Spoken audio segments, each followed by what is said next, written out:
Hi and welcome to this week's YouTube vlog, and I hope we're all okay. Thanks everyone that has subscribed this last week, and obviously the people that have commented. We really do appreciate it. I know you're going to comment, and obviously it's the second day after the last vlog, so I don't actually know if you've commented, but I know you will, so thanks very much. Anyway, moving on, we are part 2 of the Firebird or Fireturd, and I've got to be totally honest with you, at the moment we are quite liking them, but this is day 2. So today we're doing the flue, piping it, oil line, and then we're going to fire the girl and see how we get on. So that's where we're at. I'm going to stop going on, let's get on with the job. And here we are. Right, so the first thing we're going to do is the flue. Here we go, let's see what we've got in the box. Nicely packed. Let's have a look. So, one terminal. Air intake obviously goes in here, and then it discharges there. There is a little hat to go on the top as well. But the good thing about these is you can actually plume directly off the top. So the plume kit we'll show you later in the vlog. It actually comes off and you can divert wherever you want. So we think that's a pretty good idea. So I'll just pop that out of the way. Like so. We've just got a couple of normal standard flue sections in here, which are 1 metre long, which is fine. 1, 2. Not 100% sure if they're adjustable, but I'll have a look in a minute. And here's the starter piece. This is the piece I wanted to show you. There we go. So we've got a storm collar at the top, okay, which obviously goes around the flue like so, which is good. We always think they're a great idea. Sort of the water creeping in, and here's your starter piece. So if you remember on last week's vlog, we showed you where it connects onto the boiler, which we'll show you again in a minute. And obviously we thought that was a good idea because it had 4 bolts. But on here you can see it's just 2 bolts. Okay, so obviously we'll just unscrew them off the boiler. We'll put one there and do it up. And then you've got your seal there, and then obviously it will go in there. We have been told, but we knew this anyway, on these Firebird flues, never ever silicone the seal, always silicone the metal part, okay? So then when it pushes together, the metal part that goes in there, that is, and then it slides together. If you silicone that seal, then as you push it in, this can fold out and it can lock and it doesn't come to pieces again. Okay, so that's the flue. We'll show you the plume kit shortly, and let's go and fit it, Lee. Let's crack on. Lee's put the starter bit on. There's a lovely thick seal that you put down first under there, and you can see he's put his 2 screws on. These are slightly different. These are a locking system. You've got 2 little sort of tabs there, and you've got 2 tabs there on the flue and there on the flue. And the idea with these is they push in, twist and lock, which actually I think is quite a good idea, because then you haven't got clamps. Do I think it looks better with clamps to finish it? I like that finish, but I don't know, I'll come back to you on that if I prefer clamps, I'm not sure. So we're just going to pick the grease up now, and it says on there, apply to small seal only. Don't do that, because we've been told from Firebird, when I spoke to the rep, never to put the grease, as I explained in last week's vlog, on the seal. If you do that, then it locks. So Firebird, don't put it on your blooming bits on there, because people are going to do it. Okay, so if you're wondering why you're getting a lot of trouble, that's why you're getting a lot of trouble. So we're just going to rip that off. I like these little sachets because they're little pop sachets, they're fine. We're just going to put a little bit on here. Quite like this grease, it's nice grease.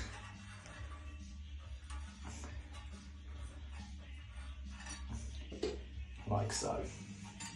Okay, we're going to get the tab which is there, we're going to line it up. We're going to gently push it down, like so. That's on there, and we're going to twist and lock. There you go. Right, that is as simple as that. So that's that bit done. So the next bit is the adjustable section. So these are slightly different. So it's the same principle. You put the grease on the inside there, etc. And then obviously this part here then slides inside here. Now, this is the thing. We had to ring Firebird, because on a Grant boiler, as we all know, on Sapphire boilers and other manufacturers' boilers, there's a big clamp that goes around there, and the idea is you put it on, you put a self tapper behind it, you then obviously put the clamp over the top. On Grant says a Allen key you do up, and it clamps it lovely and tight, and it's a nice professional finish.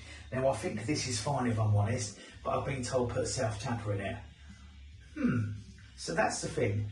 You've got a white flue, you put in a self tapper. Yes, you could hide it behind the wall, but one's not really going to be sufficient, you need 2. So now you're going to have 2 stainless steel, obviously self tapping screws on a white flue. I'm not condemning that as a bad idea because obviously you haven't got the clamp, but I just think, Firebird, that a clamp would be a nice finish. Personal preference, feel free to comment on it. So we're just going to bang the brackets up now with the laser when Lee straightens it, and we'll be back again. We've levelled it with the laser, we've gone this way and we've gone this way, and the thing is we're a little bit stuck. Normally we put the hole through the ceiling, but we're not. So we've got the where it comes through the ceiling up there, and we know that's square. We've got the laser, we've obviously got it coming down the central point of the flue at the top and the bottom, and then we've got to put this clamp on. Now the middle of this clamp is central to there, but we just need to work out the distance from there to there to make sure it's going to be fine. And the easiest way to do that, without telling you all how to suck eggs, you get a tape measure and go across here, then the laser will hit across here, and that's 23 centimetres, 230mm. Okay, and then we can obviously put it across here, between here and here, and as you can see, it's only 200mm. So what I need to do is add 30mm to that, and then once we've done that, fixed it to the wall, we know it's in exactly the right place. And I will repeat it with the one up there, because that's a lot closer as well. So that's how we do it. It can't be wrong. It's got to be absolutely bang on. So yeah, stick that across there. Laser level goes straight through there, 230. Set that to that, bang it to the wall, bang that one to the wall, put the flue in, and we'll be back. So as an extra touch, look, I've joined in with a nut there and I've added a bit on to get my distance. What I do is I cut a bit of conduit. So if you put your bit of conduit like so, and then you screw it into there like so, it just finishes it off nicely, nice and tight, and it's all white. Because I don't want people to see that, it looks a bit mank, but obviously it's secure and it's perfectly safe, but it's just nice to hide the rod. So that's my little trick, that's what I do. I use a bit of conduit. I'll show you what it's like when it's on the wall. This part of the flue's in, as you can see. So what we've done, like, there it is there, look. That's so much nicer, isn't it? Because obviously you can't see the bar there, it looks neater and tidier, and that's fine. Clip together, I'll be honest, this flue's gone together nice, isn't it, Lee? Lovely, we're well impressed with it, if I'm really honest. But this is what I was talking about. Don't like just having two screws like that. See, you could just do a clamp round there. And the other thing, you also do get it in Grant, and you get it in Sapphire and all the others. Plate for the ceiling, there isn't one. We're lucky we can make this one good, so maybe we want to use one anyway. However, it'd just be a nice little touch if you're listening, Firebird, just to like stick a little plate in there. They're cheap as chips. Okay, I think that'd make it a much neater job overall. But apart from that, the clicking together of the flue, we love. Push it in, twist it, it's gone together for a dream. Good quality as well, so we will take that. Okay, so that's that bit. I'm going to go and do the plume outside and I'll be back. So I'm up top now. We're a bit limited with the flue because there's a flux there and there's a window there and it come out there. So before we go any further, I've managed to use the old flashing, that's good. It went through nice and tight, but what you do is you put some sealer around it where the gap is, if there was a gap. You then get your storm collar, fish it over the top, do it up tight. Once you've done that, you smear around there the silicone, and then what I'm going to do is go get a wipe and obviously wipe all the excess off, and that's it, that's sealed. It's as simple as that. I'm liking that. Actually, I would actually go as far as saying I love it. There you go. So what I'm going to do now is put the plume kit on. The flue itself's metal, the plume kit's plastic. Not a bad thing, means you can cut it down, to be honest. So I've just got to pop a seal in the top there, then I'm going to put a 90 degree there. Well, it's actually 87 point something, I've been told, and another one there, so they're back to back, so it goes like that and like that. And then I'm going to come up with my 1 metre extension, finish about here, and then I'm going to put an air bolt on the top, and it's going to come that way, so it's away from everything and it can discharge nice and safely. And we're miles away from a boundary there, about 2.5 metres away, so we're fine. So it'd be nice and clear for the condense, so to speak, from the boiler. So yeah, I'm just going to go get a seal and then I'm going to be back and we'll stick it together. I'll be honest, I'm loving that. What a great way. You can still pull the air from there, there's absolutely no problem at all. You stick a seal in there, you put your 245s or 87, whatever they are on there actually, and then you go straight up like there, and then you've got the bit at the top, and obviously you've got your terminal there. Sorry about the wind, it's quite close to there, but obviously there's no heat, and I can put a bracket from there to hold it. That is an absolutely great idea. So it's a standard plume kit and you can just convert it and put it onto there. That is brilliant. So I would actually say from this point of view, well done, Firebird. There we go.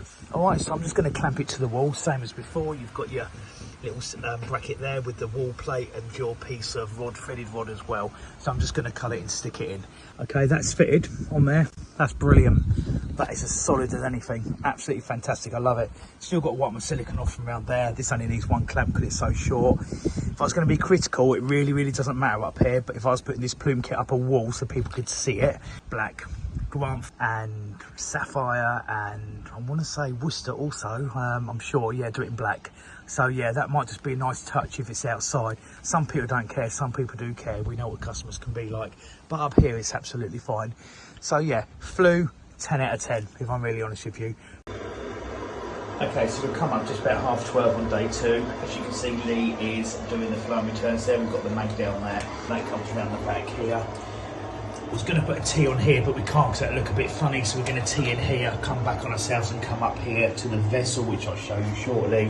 We've got those hot and colds there to do. We've still got the electrics to do there. Obviously in there, there's your connections there. There's your return there. There's your flow there. And then obviously you've got your cold main in there. And you've got your mixed water there, as explained. And then like I explained to you earlier, here's your PRV here. It's at an angle, but they've got that bent to get it in the right place. Quite a nice touch. Here's the balanced flue hose. I'm not the biggest fan of these, if I'm honest. They do pull apart okay, but you can't mess around with them too much. The thing about this, if I put it a little bit more, if you put it on here, it's a bit slobby, okay? I don't know why it's not a bit tighter than that.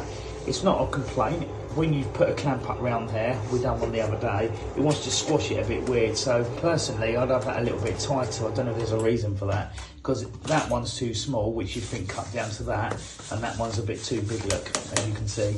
So yeah, you have to be careful of these. Don't keep pulling them apart and pushing them together too much, because especially when they're a few years old, because they split. Okay, but this is better because on a warm flow it's the same system, but on a warm flow the burner's really low and they get stretched too much. They really do split, where these literally go from the alcove just there, just up and in. So yeah, not a bad idea. So the vessel actually we've managed to fit here. So we've got a fixing point there for the bracket, then that can just come in and out lovely and easy, look. Okay, so actually, if it's going to go down the side like that, that's fine. They can't have any further that way because of wires. If it went on the wall there, we're not convinced, are we, Lee? No, not on the wall there. I'd probably put a red in. But because it's down there, I think that's great. I've done it at this height as well, because obviously we're going to have the flexible off there, which is obviously going to come through here, and we'll tee into here. So in the future, if there's any problems, we can get on it there, we can get on it there, and also we can just lift the vessel up onto the top, onto a cloth if required, to do work on it. So there we go, that's where we're at. We can get to the serration valve easy. Job's a good one. I'm onto the wiring now. On any combi boiler, I don't like the hot water to be on switch, I like it to be permanently on, because when combi boilers cool down, you do tend to get the odd leak. I'm not saying this one's going to leak, but that tends to be what happens. So I've come out the spur into here. This is a Combi Pack 4 EPH. Obviously, I've got the live there, so I've got the live going into that. I've got the neutral going into that, and then I've flipped it back to a common and then on, which obviously sends a signal to the boiler. And then I've just gone in with one lead and come out with one down here, which is your live neutral earth and your switch live for your heating. And then obviously, because there's no earth on it, I have to join the earth with a Wago. So that's this end. I'll get into this end in a minute. Lee's jigging.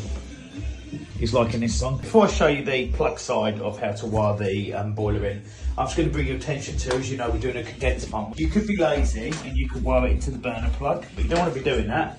In the kit, you've got a grommet. You just pull out the blank that's in here, you put the grommet in, you pop it through the back. You come into here, you go forth on the right, which is your switch live there. You can pick up a neutral there. That's not an earth, that's your lockout. I take the assumption your lockout back for the light on the front. Okay, earth on the end. All the other earths are here, so unless you've got a crimp to do it properly, don't just tuck it behind and put it in there. So I'm just going to put this plate back on now, and then I'll show you the other part of wiring. Here's the 7-pin plug you pull out. You can see it's very obvious: live, earth, neutral, hot water switch live, heating switch live, and there's a link for the room thermostat as well. I'm just going to pop that off. Just 3 screws hold it on. And then 3 screws, obviously when you put your cables through and you do it up, it then squashes and holds the cable in place. Okay, so if you look on here, it's all labelled on here as well. I'm going to leave that link in. Because we want the hot water on all the time, when I put the live in, I'm going to link the live straight to the hot water. If you want to stick a hive or a programmer and do it so it's on the switch live, the heating system, so it runs on a timer, you can do. But as I say, I prefer not to do that. So I'm going to put obviously my brown there, my earth there, my blue neutral there, and then also I'm going to stick the link to that, and then my black wire which comes from there is going to be the one that operates the central heating switch live. That's it. So on this you haven't got to go into anything.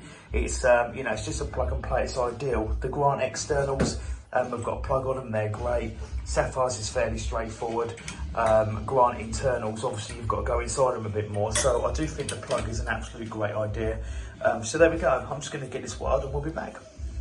Okay, mid-afternoon, day 2. So this is where we're at. Lee has done the hop and he's done the front returns, which you know. There's your little T for your vessel, which is around the side. He's put the hot into there.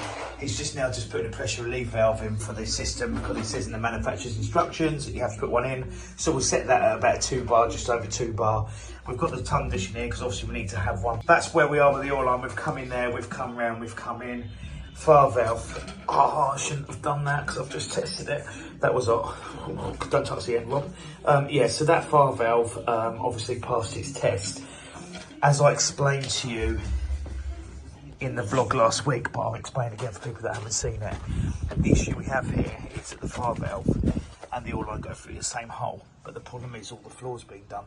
So it is in a ducting, but you can't get them out. So in an ideal world, those should be in separate holes. So what we're going to do on this occasion, because it works and does what it's supposed to do, the fire valve literally just reset before I started this video, so it's all fine. We're going to, I'm still going to sort out the isolation valve and that in here and put the filter in before the fire valve. But basically we're going to leave it, and then in future if it goes wrong, we'll have to do the entrance point in the building, which is beside the boiler, which isn't ideal. But unless they want to dig their floor up, that's what we're going to have to do. Condenser pump's laying on the floor still, but that needs to go in. I'll go between your legs, it's between the leg action. Here, down here. There's me bit of copper pipe in there, which I've just got to put the flexible hose and the isolation valve on. Happy, Lee? Ooh, we're moving on. One thing we do think is quite good, while we're talking about the old Firebird boilers, just here, you can see these, look, they're slightly proud. On most boilers, they're knockouts, so you have to physically knock out where they're sort of being stamped in.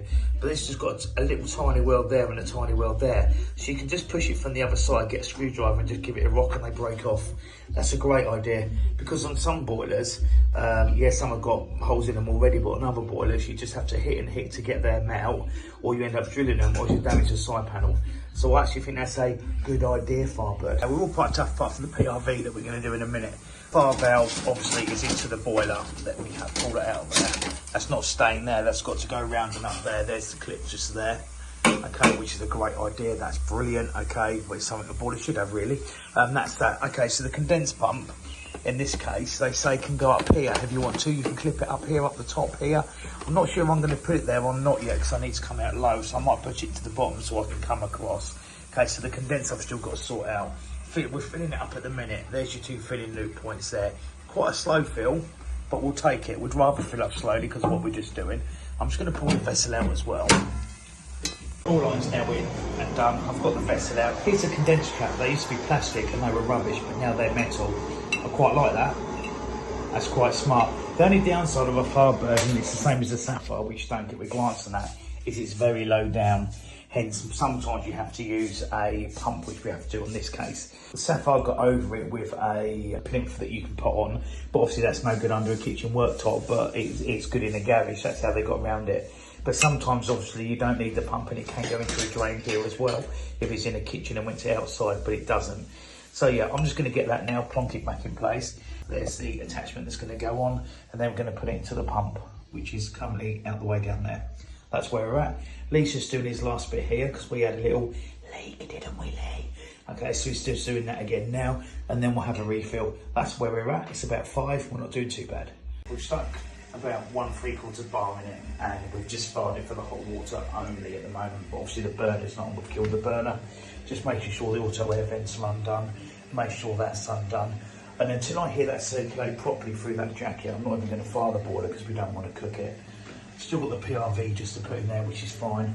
I changed my mind on the condenser pump. I've just got to put some cable ties down there. I decided to put it alongside the boiler, and then it's got to come up, unfortunately, along the skirting and down there, which is a bit of a nightmare. So yeah, I just think that's a better place for it to go rather than in the boiler, personal preference. So yeah, we're just going to vent it up now in about half an hour, and we're going to fire it. and we'll be back. She's running. What we're most impressed about is it took like literally 10 minutes for the hot water to satisfy. It's a lot longer on a Grant, so we're really pleased with that. We quite like the idea of this as well. I've still got to pop that in there, it's not in there properly actually.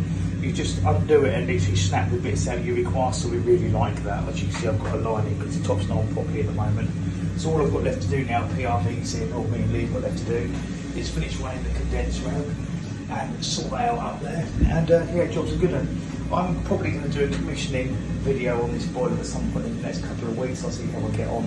And that is it. This is all done for today. And I'll speak to you in the office in the morning because I want to go through the paperwork side.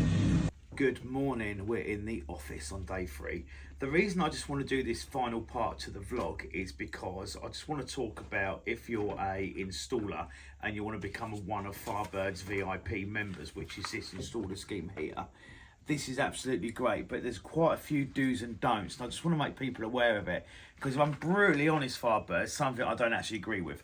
Okay, so when you sign up, that's fine. You can offer a 5 or a 10-year warranty. We've gone for the 10-year warranty system, so VIP, Firebird, 10-year, whatever it is. That's fine. Okay, so there's a few things I get if we drop into here. The blast tubes only covered for 5 years of the warranty. I get that because what it is with blast tubes. Things like photo cells must be checked regularly, changed after 3 years. Not sure about that.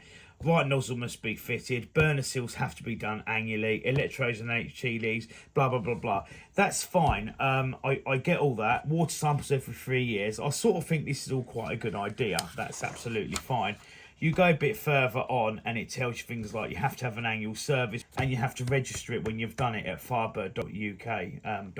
Look, that's all right. And I'll do that, and that's no problem. But it's the only manufacturer we have to do it. If Sapphire, we don't with Grant boilers either. So even that's fantastic. When you're really busy, a bit of ball like that, but I'll do it. It's not a problem at all. What I don't really agree with, if we come forward here, this is your scheduling. Now you have to tell your customer this. Okay, and I'm sorry, Firebird, but I understand what you're doing. What they're doing is they're thinking of preventative maintenance as opposed to it breaking down. So on your service, you have to do every year nozzle burner O-ring, year 2 the same again, year 3 you have to change the photo cell. Okay, which if it's not burning, it's working. I don't know. Okay, year 4 is obviously burner and O-ring again. Year 5 nozzle, HT leads, a fuel pump, a burner O-ring. HT leads. I'm interested to see if they're deteriorated because I don't fit them many HT leads. That might just be me. I'm not sure. I find that a bit strange. I'd expect electrodes to go before HT leads, but it's the Alco burner. Don't have loads and loads around here. I might be totally wrong. But fuel pump, they're quite a lot of money. I'm thinking every 5 years, the customer's going to have to spend quite a bit more. I'm not saying it's a bad thing, and if a customer's up for preventative maintenance, then it's a good thing. However, I just don't really understand why we have to do that, because although it's preventative maintenance, that's going to cost the customer a lot of money. Suddenly they're going to have a 200, 300, possibly £1 bill every 5 years. Don't understand that. And then on the 10th year, you're doing it again, and electrode, so it's even dearer. So surely, if you're a decent, proper, off-check registered service engineer that actually knows what you're doing, you'll know by looking at it every year what you need to do. So that, to be honest, I find that a bit of a grey area. And the other thing, if you're going to be so particular over your 1 to 10 years, you've got a metal braided oil line you've put on it. Where is it? Not on there, is it? Right, it ain't going to last 10 years, is it? I know Worcester ones last a bit longer. Grant ones last a year. If they're on there 18 months, they leak. Simple as that. So you haven't even put on here when we're supposed to be doing the metal braided hose. I'm going to change it after a year. I'm going to put a ruby red on it, if I'm honest, because then at the end of the day, we know we're 10 years and we're safe. And I'm even thinking, do I put a ruby red oil line from EOGB on there and not bother with the Firebird one? And then it's just part of the installation cost and it's job done. So that, I think, is a bit of a grey area. I'm not sure about that. That's something that I'm going to have a proper conversation with someone about. But please feel free to comment about that, because I'd be really interested to know, am I being a bit dramatic? Is it, well, just do it because that's how it is? But do you also have to think about your customers and think, actually, at the end of the day, I don't want to be doing that. I want the customer to have cheap service and repair, and then, yeah, if the fuel pump goes wrong, you're unlucky. I've got fuel pumps that have only done 2 years. I've got fuel pumps that are 30 years old. I don't know. Anyway, that's the end of the vlog this week. I'm going to give you my decision now. Would I fit another Firebird? Yes, I actually quite like them. I never ever honestly thought that I would ever say that. However, I am going to do a video on this boiler after 1 year, after 2 years, after 3 years, every year, and I'm going to show you it every year so we can see how it deteriorates, if there's any problems with it, if there's any leaks with it, if there's any absolute failures, and if the customer wants us to do the service plan exactly or whatever. So I'll keep you updated over the next 10 years on that one if I'm still alive. Please feel free to comment as always, and obviously we love a subscriber. So until next week, stay safe.